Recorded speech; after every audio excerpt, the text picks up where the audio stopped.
কিছুক্ষণ আগে আমাদের চায়নার অ্যাম্বাসেডর সাহেব আসছিলেন।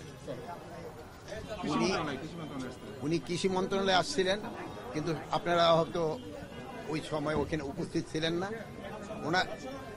ওনার সাথেও আমাদের একটা সৌজন্য সাক্ষাৎ ছিল, এবং সৌজন্য সাক্ষাতের সময় আমাদের এখানে প্রায় ৯,০০০-এর মতো চাইনিজ বিভিন্ন জায়গায় কাজ করে, তাদের সিকিউরিটির ব্যাপারে উনি আমাদের সাহায্য এবং সহযোগিতা চেয়েছে।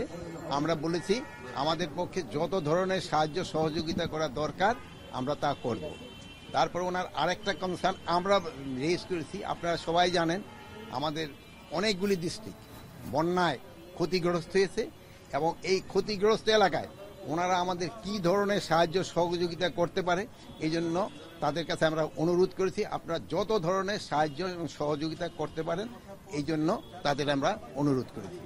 তারপরে আসছিলেন এই কি বলে মানবাধিকার কমিশন, তাদের এইটা ছিল একটা সৌজন্য সাক্ষাৎ, এটা পিওর একটা সৌজন্য সাক্ষাৎ, এবং আমরা তাদের অ্যাসিওর করছি যে কোনো ব্যাপারে যে কোনো ধরনের সাহায্য সহযোগিতা দরকার আমরা তাদের সাহায্য সহযোগিতা করব।